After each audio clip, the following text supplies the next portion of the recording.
Hello friends, आप सभी का अपने यूट्यूब चैनल यस ट्यूटोरियल पर स्वागत है। फ्रेंड्स, आज हम सब अंतर्राष्ट्रीय संगठन और विविध प्रश्न से जो भी संभावित प्रश्न पूछे जाते हैं सभी एग्जामों में, उन सभी 40 महत्वपूर्ण प्रश्नों पर परिचर्चा करेंगे जो आपके आने वाले सभी एग्जाम के लिए बेहद महत्वपूर्ण साबित होंगे।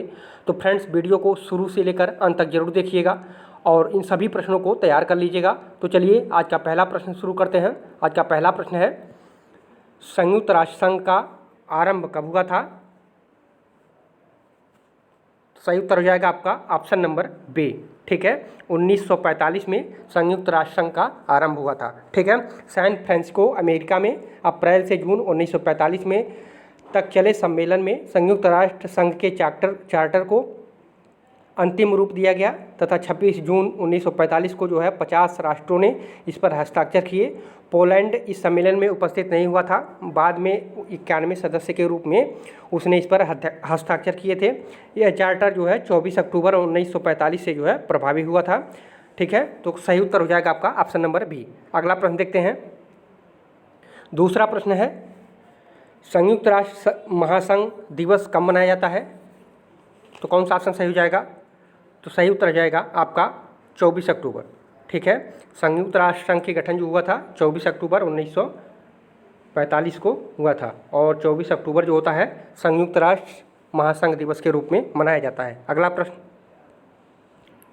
तीसरा है, संयुक्त राष्ट्र संघ परिषद में अस्थायी सदस्यों की संख्या कितनी है? तो कौन सा ऑप्शन सही हो जाएगा? तो सही उत्तर हो जाएगा आपका ऑप्शन नंबर बी। ठीक है, 5 अस्थायी सदस्य हैं, संयुक्त राज्य अमेरिका, ब्रिटेन, रूस, फ्रांस एवं चीन। ठीक है, और 10 अस्थायी सदस्य 2 वर्ष के कार्यकाल के लिए संयुक्त राष्ट्र महासभा द्वारा चुने जाते हैं। ठीक है, 10 अस्थायी सदस्य हैं और 5 अस्थायी सदस्य हैं। अगला प्रश्न चौथा प्रश्न है, निम्न में से कौन संयुक्त राष्ट्र सुरक्षा परिषद का अस्थायी सदस्य नहीं है? तो कौन सा उत्तर सही हो जाएगा? तो जर्मनी अस्थायी सदस्य नहीं है। 5 अस्थायी सदस्य हैं जिसमें अमेरिका, ब्रिटेन, रूस, फ्रांस और चीन, ये 5 अस्थायी सदस्य हैं। ठीक है, जर्मनी अस्थायी सदस्य नहीं है। अगला प्रश्न पांचवा प्रश्न है, संयुक्त राष्ट्र संघ के चार्टर के अनुसार सुरक्षा परिषद में निषेधाधिकार का प्रयोग करने की शक्ति के विषय में निम्नलिखित में से कौन सा कथन सत्य नहीं है, सही नहीं है? तो कौन सा ऑप्शन सही हो जाएगा? तो सही उत्तर हो जाएगा आपका ऑप्शन नंबर डी। ठीक है, ये सही नहीं है। सुरक्षा परिषद का कोई भी सदस्य किसी संकल्प के विरुद्ध मत देकर उसे पारित होने से रोक सकता है। ये ऑप्शन गलत है। ठीक है, संयुक्त राष्ट्र सुरक्षा परिषद में 5 अस्थायी सदस्य हैं, अमेरिका, रूस, ब्रिटेन, फ्रांस एवं चीन। 10 अस्थायी सदस्य हैं। मात्र अस्थायी सदस्यों को निषेधाधिकार वीटो शक्ति प्राप्त है। ठीक है, जो अस्थायी सदस्य जो 5 हैं उनको निषेधाधिकार वीटो शक्ति उनको प्राप्त है। ठीक है, जिसके प्रयोग के लिए वह किसी निर्णय को स्वीकृति को रोक सकते हैं। ठीक है, अगला प्रश्न छठवां है, निम्नलिखित में से कौन प्रथम अफ्रीकी संयुक्त राष्ट्र संघ के महासचिव रहे हैं? तो कौन सा उत्तर सही हो जाएगा? तो सही उत्तर हो जाएगा आपका ऑप्शन नंबर सी। ठीक है, बुतरोस घाली। ठीक है, बुतरोस घाली संयुक्त राष्ट्र संघ के प्रथम अफ्रीकी महासचिव थे। इन्होंने संयुक्त राष्ट्र संघ के छठवें महासचिव के रूप में 1 जनवरी 1992 से 31 दिसंबर 1996 तक कार्य किया था। ठीक है, अगर वर्तमान में पूछेगा वर्तमान में महासचिव कौन है, तो एंटोनियो गुटेरस। ठीक है, एंटोनियो गुटेरस हैं। ठीक है, ये पुर्तगाल के हैं। अगला प्रश्न देखते हैं। 7वां प्रश्न, किस संयुक्त राष्ट्र महासचिव का कार्यकाल सबसे अधिक रहा? तो कौन सा ऑप्शन सही हो जाएगा? तो सही उत्तर हो जाएगा आपका ऑप्शन नंबर डी। ठीक है, आज तक जितने भी महासचिव हुए हैं संयुक्त राष्ट्र संघ के, उसमें सबसे ज़्यादा दिन तक कार्यकाल यू थांट का रहा है। ठीक है, अगला प्रश्न देखते हैं। 8वां प्रश्न है, संसार की मुख्य भाषाएं हैं 1 चीनी, 2 अंग्रेजी, 3 है हिंदी, 4 है स्पेनिश। उपरोक्त में से कौन सा एक भाषा संयुक्त राष्ट्र संघ की आधिकारिक भाषा नहीं है? नीचे दिए गए कोड से सही उत्तर चुनना है आपको। तो तो कौन सा उत्तर सही हो जाएगा? तो सही उत्तर हो जाएगा आपका ऑप्शन नंबर सी। ठीक है, हिंदी जो है संयुक्त राष्ट्र की आधिकारिक भाषा नहीं है। ठीक है, अगला प्रश्न देखते हैं। 9वां प्रश्न है, संयुक्त राष्ट्र संघ की अधिकृत भाषाएं कौन कौन सी हैं? तो सही उत्तर हो जाएगा आपका ऑप्शन नंबर डी। ठीक है, अंग्रेजी, फ्रेंच, चीनी, रूसी, अरबी और स्पेनी। ठीक है, संयुक्त राष्ट्र संघ की आधिकारिक भाषा हिंदी जो है नहीं है, हिंदी नहीं है। संयुक्त राष्ट्र संघ की कार्य करने वाली केवल 2 भाषाएं हैं। ठीक है, अंग्रेजी और फ्रेंच। ठीक है, कार्य करने वाली जो है ये केवल 2 भाषाएं हैं, अंग्रेजी और फ्रेंच। जबकि मान्यता जो है प्राप्त है अन्य भाषाओं की रूसी, अरबी, चीनी, रूसी, अरबी और स्पेनी और फ्रेंच और अंग्रेजी। ठीक है, तो ये सब जो है मान्यता प्राप्त भाषाएं हैं और मुख्य रूप से ये 2 भाषाएं संयुक्त राष्ट्र संघ की जो कार्य करने के लिए उपस्थित हैं। ठीक है, अगला प्रश्न 10वां प्रश्न है, संयुक्त राष्ट्र संघ में हिंदी में भाषण देने वाले निम्न में से पहले व्यक्ति कौन रहे हैं? तो कौन सा ऑप्शन सही हो जाएगा? तो सही उत्तर हो जाएगा आपका ऑप्शन नंबर सी, अटल बिहारी वाजपेयी। ठीक है, 8 दिसंबर 1977 को तत्कालीन विदेश मंत्री अटल बिहारी वाजपेयी ने संयुक्त राष्ट्र संघ के अंग संयुक्त राष्ट्र महासभा में जो है पहली बार हिंदी में भाषण दिया था। अगला प्रश्न 11वां प्रश्न है, universal declaration of human rights में कुल कितने अनुच्छेद हैं? तो कौन सा उत्तर सही हो जाएगा? तो सही उत्तर हो जाएगा आपका ऑप्शन नंबर सी, 30 अनुच्छेद है। ठीक है, universal declaration of human rights अर्थात मानवाधिकारों की अंतर्राष्ट्रीय घोषणा में जो है कुल 30 अनुच्छेद हैं। अगला प्रश्न 12वां प्रश्न है, अंतर्राष्ट्रीय न्यायालय का मुख्यालय कहाँ है? तो सही उत्तर हो जाएगा आपका ऑप्शन नंबर ए, हेग में। ठीक है, अंतर्राष्ट्रीय न्यायालय हेग, नीदरलैंड या हॉलैंड में स्थापित है। इसकी स्थापना जो है संयुक्त राष्ट्र की घोषणा पत्र द्वारा जून 1945 में की गई थी। इसने अप्रैल 1946 से कार्य प्रारंभ किया था।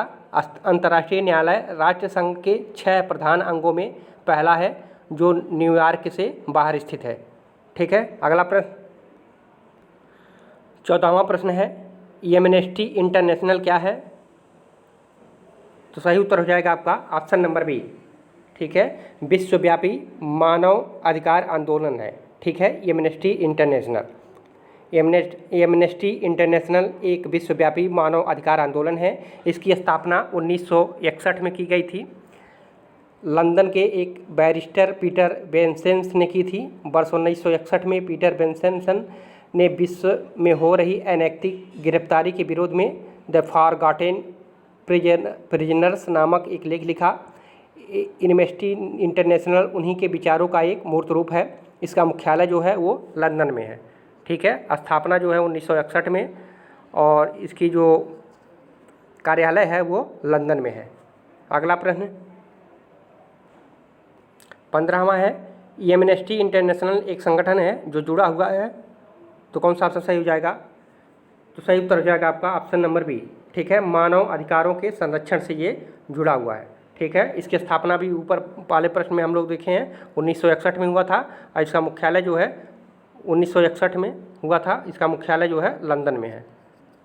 ठीक है, ये मानव अधिकारों के संरक्षण से जुड़ा हुआ है। अगला प्रश्न देखते हैं 16वां, श्री आर्यन पाठक से पूर्व अंतर्राष्ट्रीय न्यायालय में निर्वाचित 2 अन्य भारतीय न्यायमूर्ति रहे।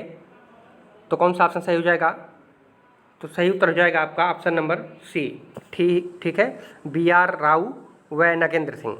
ठीक है, BR राव व नगेंद्र सिंह अंतर्राष्ट्रीय न्यायालय में निर्वाचित हुए भारतीय न्यायमूर्ति हैं। BR राव 1952 में 1952 से 53 तक थे और नगेंद्र सिंह जो है 1973 से 88 तक थे और जो NR पाठक है 1989 से 91 में थे और वर्तमान में जो है दलवीर भंडारी हैं जो 2012 से 2018 के बीच इनका कार्यकाल रहा। ठीक है, तो ये जो थे ये 5वें नंबर के भारतीय न्यायमूर्ति अंतर्राष्ट्रीय न्यायालय में थे। ठीक है, अगला प्रश्न देखते हैं 17वां प्रश्न, निम्न में से किसका संबंध संयुक्त राष्ट्र संघ से नहीं है? तो सही उत्तर हो जाएगा आपका एमनेस्टी इंटरनेशनल, ठीक है। एमनेस्टी इंटरनेशनल का जो संबंध है वो संयुक्त राष्ट्र से नहीं है। ये गैर सरकारी संगठनों में से एक है जिसका मुख्यालय जो है लंदन में है और इसकी स्थापना जो है 1961 में की गई थी, ठीक है। ये गैर सरकारी संगठन है। अगला प्रश्न 18वां नंबर है, निम्न देशों में से कौन एक देश संयुक्त राष्ट्र संघ का सदस्य नहीं है? तो कौन सा उत्तर सही हो जाएगा? तो इसमें चारों सही हो जाएगा, क्योंकि जिस समय प्रश्न बना था उस समय स्विट्जरलैंड नहीं था और वर्तमान समय में स्विट्जरलैंड को भी इसकी सदस्यता प्राप्त हो गई है। अब वर्तमान में 193 देश जो है इसके सदस्य हैं और सबसे नया देश जो है वो कनाडा है, ठीक है, जो 2011 में इसकी सदस्यता ली थी, ठीक है। अगला प्रश्न देखते हैं। 19वां प्रश्न है, doctors without borders medicine sense foreigner जो प्रायः समाचारों में आया है वह क्या है? तो कौन सा ऑप्शन सही हो जाएगा? तो सही उत्तर हो जाएगा आपका ऑप्शन नंबर बी, ठीक है। एक गैर सरकारी अंतर्राष्ट्रीय संगठन है, ठीक है। डॉक्टर्स विदाउट बॉर्डर्स एक गैर सरकारी अंतर्राष्ट्रीय संगठन है। इसकी स्थापना जो है 20 दिसंबर 1971 को की गई थी, ठीक है। इसकी स्थापना 1971 में हुआ था और ये फ्रांस में इसका जो है मुख्यालय जो है जिनेवा स्विट्जरलैंड में है। इस संस्था का उद्देश्य जाति, धर्म, पंथ या राजनीतिक प्रतिबद्धता के बिना प्राकृतिक या मानव निर्मित आपदाओं एवं सशस्त्र संघर्ष से पीड़ितों की जो है सहायता करना है। इस संस्था को वर्ष 1999 में शांति का नोबेल पुरस्कार भी मिला था, ठीक है। अगला प्रश्न देखते हैं। 20वां है, 10 दिसंबर मनाया जाता है मानवाधिकार दिवस के रूप में। कौन सा सही हो जाएगा उत्तर? तो सही उत्तर हो जाएगा आपका ऑप्शन नंबर ए, ठीक है। मानवाधिकार दिवस के रूप में जो है 10 दिसंबर को मनाया जाता है। 10 दिसंबर मानवाधिकार दिवस के रूप में मनाया जाता है। इसी दिन 1948 में संयुक्त राष्ट्र महासभा द्वारा मानवाधिकारों की सार्वभौमिक घोषणा स्वीकार की गई थी। इस दिवस की औपचारिक स्थापना महासभा द्वारा 1950 में की गई थी। विश्व स्वास्थ्य दिवस 7 अप्रैल को और यूएनए दिवस जो है 24 अक्टूबर को तथा मजदूर दिवस जो है 1 मई को मनाया जाता है, ठीक है। तो 10 दिसंबर जो सही हो जाएगा, तो सही हो जाएगा आपका ये मानवाधिकार दिवस के रूप में, ठीक है। अगला प्रश्न 21वां है, मानवाधिकार दिवस मनाया जाता है। तो सही उत्तर हो जाएगा आपका ऑप्शन नंबर ए, 10 दिसंबर। अगला प्रश्न 22वां है, मानव अधिकारों की अवधारणा का प्रमुख बल है। तो कौन सा उत्तर सही हो जाएगा? तो सही उत्तर हो जाएगा आपका ऑप्शन नंबर डी, मानव होने के नाते मानव गरिमा पर। मानव अधिकारों की सर्वव्यापी घोषणा की प्रस्तावना में मानव जाति की जन्मजात गरिमा और सम्मान तथा अधिकारों पर बल दिया गया है। अतः मानव अधिकारों की अवधारणा का प्रमुख बल मानव होने के नाते मानव पर गरिमा है। अगला प्रश्न 23वां प्रश्न है, अंतर्राष्ट्रीय अहिंसा दिवस मनाया जाता है। तो सही उत्तर हो जाएगा आपका ऑप्शन नंबर सी, 2 अक्टूबर को। अहिंसा दिवस 2 अक्टूबर को मनाया जाता है और 15 जून 2007 के दिन संयुक्त राष्ट्र महासभा ने प्रत्येक वर्ष 2 अक्टूबर के दिन को अंतर्राष्ट्रीय अहिंसा दिवस के रूप में मनाने का निर्णय लिया था। अगला प्रश्न 24वां है, विश्व में के कितने देशों में अनिवार्य मतदान की व्यवस्था लागू है? तो कौन सा ऑप्शन सही हो जाएगा? ऑप्शन नंबर डी, 22, ठीक है। वर्ल्ड फैक्ट बुक CIA के अनुसार वर्तमान में 22 देशों में अनिवार्य मतदान की व्यवस्था लागू है। ये 22 देश है Argentina, Australia, Belgium, Bolivia, Brazil, Congo, Costa Rica, Dominican Republic, Ecuador, मिस्र, ग्रीस, ठीक है, आदि देश। 22 देश टोटल हैं। अगला प्रश्न 25वां प्रश्न है, अमेरिकी राष्ट्रपति के निर्वाचन हेतु गठित निर्वाचक मंडल के सदस्य होते हैं। तो कौन सा उत्तर सही हो जाएगा? तो सही उत्तर हो जाएगा आपका ऑप्शन नंबर डी, इनमें से कोई नहीं, ठीक है। अमेरिकी राष्ट्रपति सीधे जनता द्वारा नहीं चुना जाता है। इसके लिए निर्वाचक मतों का प्रयोग किया जाता है। प्रत्येक राज्य के निर्वाचक मत होते हैं जो इस राज्य के सीनेटर तथा प्रतिनिधि सभा के सदस्यों के योग के बराबर होते हैं। साथ ही डिस्ट्रिक्ट ऑफ कोलंबिया से 3 सदस्य होते हैं।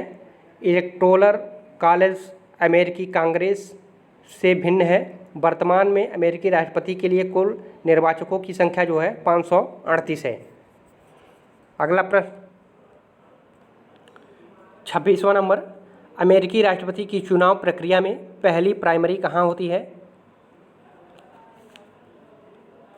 सही उत्तर हो जाएगा आपका option number B, New Hampshire में।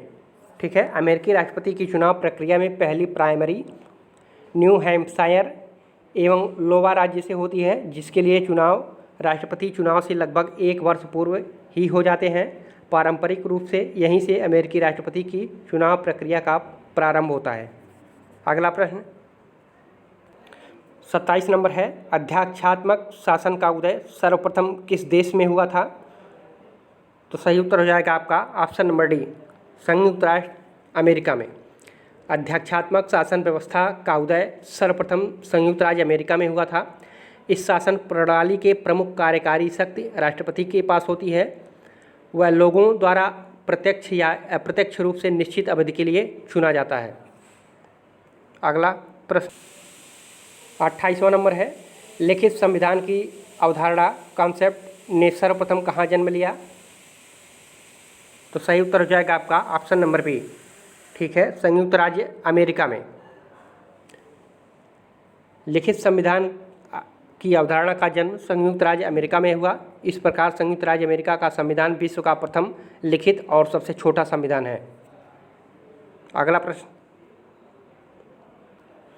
29वां नंबर है, लैरी प्रेसलर निम्न में से किससे संबंध है? तो सही उत्तर हो जाएगा आपका ऑप्शन नंबर सी, क्लिंटन द्वारा प्रस्तावित पाकिस्तान को सैनिक सहायता की आलोचना। ठीक है, लैरी प्रेसलर अमेरिका के प्रमुख सीनेटर संसद सदस्य थे, जिन्होंने अमेरिका द्वारा दी जाने वाली सहायता को परमाणु अप्रसार से जोड़ने के लिए प्रेसलर संशोधन प्रस्तुत किया था। उन्होंने तत्कालीन अमेरिकी राष्ट्रपति बिल क्लिंटन द्वारा पाकिस्तान को प्रस्तावित सैन्य सहायता की आलोचना इसी आधार पर की थी कि पाकिस्तान परमाणु विकास एवं प्रसार में संलग्न है। अगला प्रश्न 30वां नंबर है, एशिया की धुरी विदेश नीति की राजनीति है, तो किसकी है? तो सही उत्तर हो जाएगा आपका ऑप्शन नंबर डी, यूएसए की। अमेरिका की पारंपरिक विदेश नीति यूरोप और मध्य एशिया केंद्रित रही है, परंतु सोवियत संघ के पतन, वैश्वीकरण के प्रभाव, पहुंच एवं दायरे में वृद्धि, चीन समेत एशियाई देशों के आर्थिक उत्थान ने वैश्विक शक्ति संतुलन में धीरे धीरे बदलाव लाना शुरू किया। परिणामस्वरूप वैश्विक स्तर पर अपनी वर्चस्व स्थिति को सुरक्षित रखने तथा अमेरिकी हितों के पुनर्समायोजित करने के लिए अमेरिकी विदेश नीति में एशिया की भूमिका महत्वपूर्ण होती जा रही है। ठीक है, अगला प्रश्न 31वां नंबर है, CIA किस देश की आसूचना एजेंसी है? तो सही उत्तर हो जाएगा आपका ऑप्शन नंबर डी। ठीक है, USA की। CIA जो है सेंट्रल इंटेलिजेंस एजेंसी संयुक्त राज्य अमेरिका की आसूचना या गुप्तचर एजेंसी है। अगला प्रश्न 32वां नंबर, संसदीय शासन प्रणाली सर्वप्रथम किस देश में विकसित हुई? तो सही उत्तर हो जाएगा आपका ऑप्शन नंबर ए, ब्रिटेन में। संसदीय शासन प्रणाली सर्वप्रथम ब्रिटेन में विकसित हुई। भारत की संसदीय शासन पद्धति ब्रिटेन के संविधान से ही ली गई है। इस व्यवस्था में राजा या राष्ट्रपति की नाम मात्र की सत्ता होती है तथा प्रधानमंत्री सहित मंत्रिपरिषद के पास वास्तविक कार्यकारी शक्तियाँ होती हैं। अगला प्रश्न 33वां प्रश्न, ब्रिटिश समाचार पत्रों का केंद्र कौन सा है? तो सही उत्तर हो जाएगा आपका option number C, Fleet Street. Fleet Street Fleet नदी के नाम पर लंदन की एक गली है, जहां से 1980 के दशक तक अधिकांश ब्रिटिश समाचार पत्र छपते रहे थे। 2005 में यहां से हटने वाला ब्रिटिश समाचार एजेंसी राइटर्स का ऑफिस आखिरी प्रमुख समाचार ऑफिस था। विदेश में सर्वप्रथम भारत महोत्सव कहाँ आयोजित हुआ? तो सही उत्तर हो जाएगा आपका ऑप्शन नंबर ए, ब्रिटेन 1982 में। विदेश में सर्वप्रथम भारत महोत्सव 1982 में ब्रिटेन में आयोजित हुआ था। 35वां है, निम्नलिखित कथनों पर विचार कीजिए। एक है, रूस की संसद पार्लियामेंट फेडरल असेंबली कहलाती है। बी है, रूस संसद में काउंसिल ऑफ द फेडरेशन निचला सदन है। रूसी संसद में उच्च सदन का नाम स्टेट ड्यूमा है। तो कौन सा कथन सही हो जाएगा? तो सही उत्तर हो जाएगा आपका ऑप्शन नंबर डी, केवल एक। रूसी संसद का नाम फेडरल असेंबली है, सिर्फ यही बस सही है। ठीक है, रूसी संसद के निचले सदन को लूडर हाउस को ड्यूमा कहते हैं। ठीक है, ड्यूमा कहते हैं, जबकि उच्च सदन को federal council of the federation कहते हैं। ठीक है, और इसको जो है फेडरेशन कहते हैं। ठीक है, ये उल्टा दे दिया है। जो निचला सदन होता है वो ड्यूमा होता है। ठीक है, और जो उच्च सदन होता है वो फेडरेशन होता है। तो ऑप्शन नंबर एक केवल सही है। 36 है, तास कहाँ की समाचार एजेंसी है? तो सही उत्तर हो जाएगा आपका ऑप्शन नंबर सी, रूस की। तास पूर्व सोवियत संघ रूस की समाचार एजेंसी थी। सोवियत संघ के विघटन के पश्चात इसे 1992 में इंफॉर्मेशन टेलीग्राम एजेंसी ऑफ रूस में समाहित कर दिया गया। 37 नंबर है, चीन की संसद जानी जाती है। सही उत्तर हो जाएगा आपका option number B, National People's Congress. चीन की संसद नेशनल पीपुल्स कांग्रेस के नाम से जानी जाती है। इसमें वर्तमान में 2987 सदस्य हैं। 2987 सदस्य हैं तथा यह विश्व की सबसे बड़ी संसद है, परंतु वास्तव में यह लगभग रबर स्टाम्प विधायिका है, जो कि सामान्यतः चीन की कम्युनिस्ट पार्टी के निर्णयों पर मुहर लगाती है। 38वां है, किस देश के राजनैतिक नेतृत्व को प्रिंस लिंग नाम से जाना जाता है? तो ऑप्शन नंबर सी सही हो जाएगा। चीन के राजनैतिक नेतृत्व को प्रिंसलिंग नाम से जाना जाता है, क्योंकि शासक कम्युनिस्ट पार्टी के पदानुक्रम से सर्वोच्चता निर्धारित होती है। 39 है, चीन की समाचार एजेंसी का क्या नाम है? तो सही उत्तर हो जाएगा आपका option number C, New China News agency.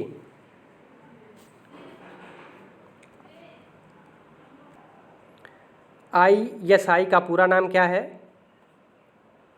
तो सही उत्तर हो जाएगा आपका option number A, inter services intelligence. ये पाकिस्तान की गुप्तचर संस्था है।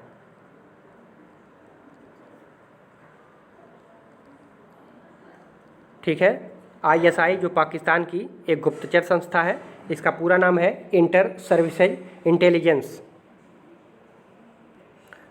फ्रेंड्स, ये रहे आपके 40 प्रश्न, जो सभी परीक्षाओं के लिए काफ़ी महत्वपूर्ण साबित होंगे। फ्रेंड्स, अगर वीडियो हेल्पफुल लगी हो तो वीडियो को लाइक कीजिए, चैनल को सब्सक्राइब कीजिए। आप सभी को पूरा वीडियो देखने के लिए बहुत बहुत धन्यवाद।